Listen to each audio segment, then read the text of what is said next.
Assalamualaikum warahmatullahi wabarakatuh, Sobat GERD, Anxiety, dan Psikosomatis dimanapun kalian berada.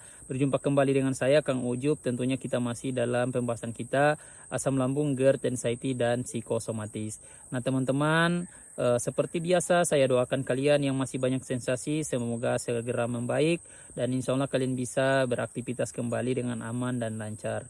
Amin. Teman-teman yang baru berkunjung, baru menemukan channel saya, silakan dukung channel ini untuk terus berkembang. Tentunya dukungan kalian sangat berarti buat saya, menambah semangat untuk saya untuk terus bisa mengupload video-video terbaru seputaran asam lambung, GERD, anxiety, dan psikosomatis. Dan semoga apa yang saya berikan bisa bermanfaat untuk kita semua. Nah teman-teman, hari ini saya lagi di eh, perkebunan ya. Ini tuh di desa saya. Sebenarnya saya mau jalan sore ya teman-teman ya, tapi saya sempatkan buat video lagi. Nah teman-teman, karena sudah 2 hari ya, mau 3 hari saya belum upload. Hari ini kita akan bahas teman-teman, karena sekarang udah pukul 5 ya. Nah itu saya mengingat kembali dulu teman-teman ya, baru awal-awal ya saya terkena asam lambung, GERD, anxiety ini di mungkin 2019 sampai 2020 itu teman-teman. Saya itu setiap masuk waktu sore seperti ini itu pasti saya teman-teman kumat ya, itu dulu. Dan itu terjadi tidak hanya sekali 2 kali teman-teman, itu bisa hampir setiap hari terjadi ya, kumatnya di waktu yang sama. Nah setelah biasanya teman-teman, setelah saya sholat asar itu kumat. Nah setelah saya sholat asar, anxiety saya itu kumat teman-teman ya. Kemudian sensasi-sensasi yang di badan juga ikut berdatangan hadir dan membuat diri saya itu sulit untuk dikendalikan dan sulit untuk dikontrol teman-teman ya. Mulai dari pikiran saya sampai sensasi-sensasinya juga itu awet setiap hari teman-teman. Dan ini saya ngalaminnya itu hampir setiap sore teman-teman ya. Ini yang akan saya bahas di kesempatan ini. Tapi ketika kalian mungkin justru sebaliknya ya, kalian malah nyaman di sore hari. Saya itu pengalaman saya selalu hadirnya itu di sore hari seperti ini teman-teman. Meskipun sensasinya juga ada di jam-jam yang lain, tapi seringnya itu di setelah sholat asar dan tingkat kumatnya itu jauh lebih tinggi daripada waktu-waktu yang lain ya teman-teman ya. Nah dan itu kenapa bisa seperti itu nanti akan saya jelaskan teman-teman. Kalian simak saja video ini ya, jangan di skip karena juga tidak akan panjang. Yang berikut ketika sensasinya ini datang teman-teman, mungkin setelah maghrib dia bakalan perlahan hilang lagi, tapi dia kumat lagi teman-teman, nanti bisa di setelah jam 3 subuh itu atau di jam 4 subuh ya, itu ya jam-jam seperti itu ya. Nah tapi teman-teman ya, itu mungkin hanya gangguan tidur saja karena bawaan insomnianya ya teman-teman ya. Yang akan saya fokuskan di sini, kenapa sih saya itu dulu sensasinya itu selalu hadir, kumatnya itu di jam-jam segitu teman-teman. Setelah sholat asar, terus pada saat mau masuk waktu maghrib teman-teman ya. Nah berdasarkan apa yang saya pelajari dari kejadian itu teman-teman, ini dikarenakan ini asumsi saya teman-teman ya, berdasarkan pengalaman. Jadi kalian bisa berpendapat, dan kalau kalian juga mungkin justru malah nyamannya di sore hari, kalian tulis di kolom komentar saja teman-teman ya. Kalau kalian itu punya waktu yang berbeda untuk kumatnya teman-teman, yang lebih sering di jam-jam berapa, kalian tulis aja di kolom komentar ya. Ini hanya asumsi saya, dan kalaupun kalian ada yang sama dengan saya itu waktu kumatnya ya, kalian wajib sekali tahu ini penyebabnya ya. Yang pertama teman-teman, ketika kenapa kita bisa kumatnya di sore hari seperti itu, ini dikarenakan sebelum-sebelumnya kita itu sudah sering kumat teman-teman, dan itu seringnya di sore hari teman-teman. Dan ketika kita kumat di sore hari itu teman-teman, ini kita rekam kembali oleh pikiran bawah sadar kita yang membuat itu menjadi trauma ya. Jadi trauma waktu teman-teman ya. Nah waktu sore menjadi waktu yang membuat kita trauma teman-teman, ketika terkena asam lambung, GERD, anxiety, dan psikosomatik ini. Nah pada saat ada kejadian buruk yang pernah terjadi di waktu sore itu yang membuat kita sangat tidak nyaman, membuat kita kumat, yang benar-benar teringat-ingat kembali oleh pikiran kita.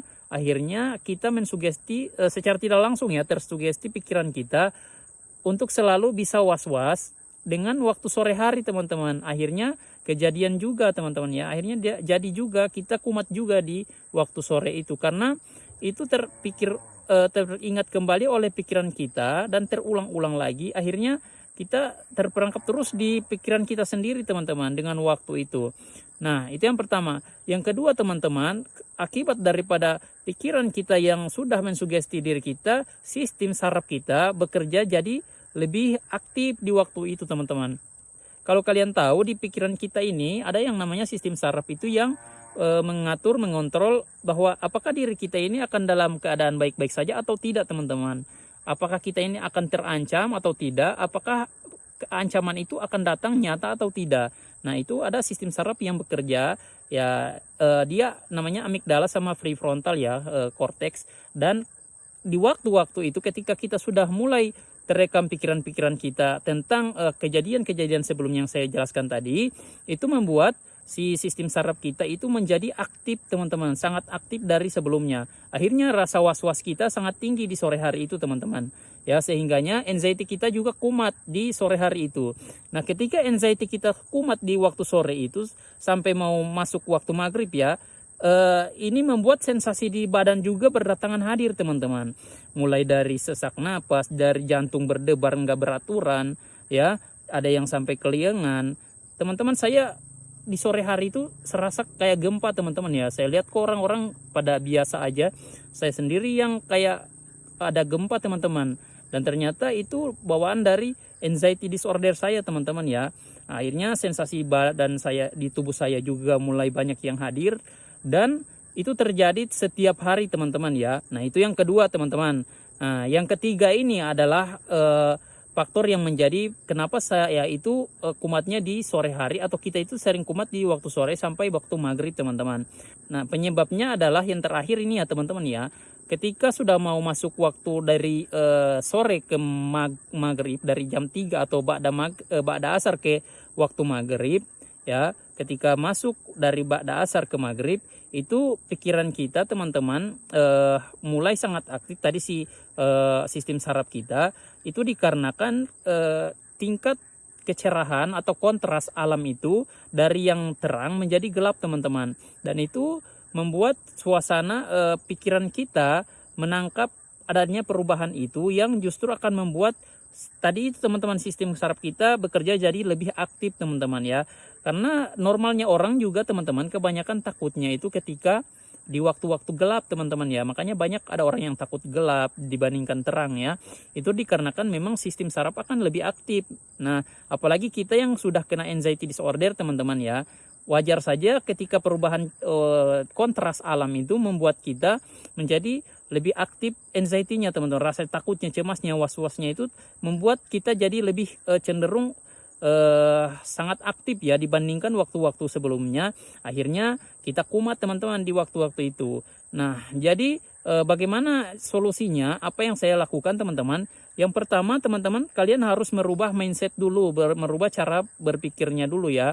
Karena ketika kalian merubah cara berpikirnya, insya Allah perlahan-lahan akan membaik teman-teman ya. Tapi butuh waktu teman-teman ya. Ini lagi-lagi kita harus menghargai prosesnya. Kalian harus berusaha untuk tidak takut ya teman-teman. Ketika sudah mau masuk waktu sore, kalian langsung positive thinking aja teman-teman ya. Jangan berpikir yang negatif ya. Kalian harus berusaha untuk merubah. Kalau tadinya sore adalah waktu yang kalian takutkan, maka kalian akan merubah waktu sore itu adalah waktu yang akan paling menyenangkan untuk kalian. Jadi rubah aja mindsetnya seperti itu. Nah, dan kalian lakukan aktivitas di sore hari itu teman-teman. Jangan mager, jangan rebahan. Kalian lakukan aktivitas di sore itu. Sekalipun kalian kumat, sekalipun terjadi sesuatu, kalian harus berusaha tetap positive thinking di waktu sore itu.